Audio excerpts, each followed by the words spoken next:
বিসমিল্লাহির রহমানির রহিম। আমি মোহাম্মদ নুরুল ইসলাম বাংলাদেশ মিডিয়া থেকে আপনাদের সাথে রয়েছি। এই মুহূর্তে আমরা অবস্থান করছি এয়ারপোর্ট তারাদিন ২২ টিলা রাস্তায়। ২২ টিলা রাস্তার আপনারা দেখেন কি অবস্থা। এই রাস্তাটা অনেক দিন থেকে ভাঙ্গা পড়ে আছে। গাড়ি যেতে হলে অনেক কষ্ট হয়, যাত্রীরা চলাচল করতে পারছে না। এই যে পুরো রাস্তাটা একদম ভাঙ্গা, আপনারা সামনটা দেখেন কি অবস্থা। কোনো ধরনের সিএনজি, অটো, কোনো ধরনের গাড়ি চলাচল করতে পারছে না। কার এ ধরনের কোনো গাড়ি চলাচল করতে পারছে না একমাত্র এই ভাঙ্গা রাস্তার কারণে। বহুদিন থেকে এই রাস্তাটি ভাঙ্গা, যার কারণ এই এলাকার মানুষ চলাচল করতে অনেক সমস্যা হয়। এবং এবং এই এলাকাটা পর্যটক এলাকা, মানুষ এখানে বেড়াতে আসেন, এসে দেখেন যে এই রাস্তার অবস্থা। আমরা এখন এক চাচার সাথে কথা বলবো, আমরা দেখবো চাচার কাছ থেকে আমরা জানবো এই রাস্তার ব্যাপারে। আচ্ছা চাচা, এই রাস্তাটা কতদিন থেকে ভাঙ্গা? আসসালামু আলাইকুম।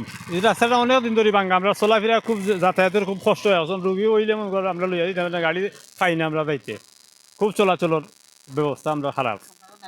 আমরা দাবিতে রাস্তাটার নির্মাণ কাজ হইতো, জি, আর কিছু না। আমরা চাচার কাছ থেকে জানলাম যে এই রাস্তাটা বহুদিন থেকে ভাঙ্গা রাস্তাটা।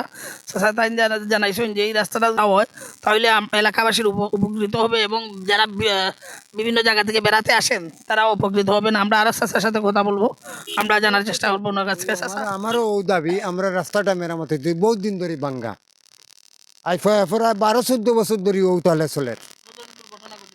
দুর্ঘটনা ঘটে কত ফটকনো লইরা ও অনেক দোকান গাড়ছে নিদিনকু মোটর সাইকেল অতই মানিন সমরই মানিন, এটা তো নিজে সারি দিছে ও দোকান দেখা যার। তো আমরা রঘুতা খালি মেরামত হইতে আমরা অনেক মানুষই বা যাতায়াত চলাচলের সকল কিছু তো আমরা এক কালামও বেশ করতাম না। আচ্ছা চাচা কইছেন এই রাস্তাটা মেরামত করলে মানে বিভিন্ন দুর্ঘটনা থেকে রক্ষা হইব, কারণ কয়েকদিন পরে পরে একটা না মানে অ্যাক্সিডেন্ট ঘটে। এই যে আপনারা দেখেন রাস্তার অবস্থা, পুরো রাস্তাটা একদম একদম ভাঙ্গা।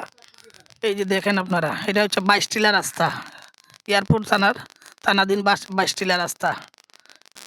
এতক্ষণ বাংলাদেশ মিডিয়ার সাথে থাকার জন্য আপনাদেরকে ধন্যবাদ জানাচ্ছি।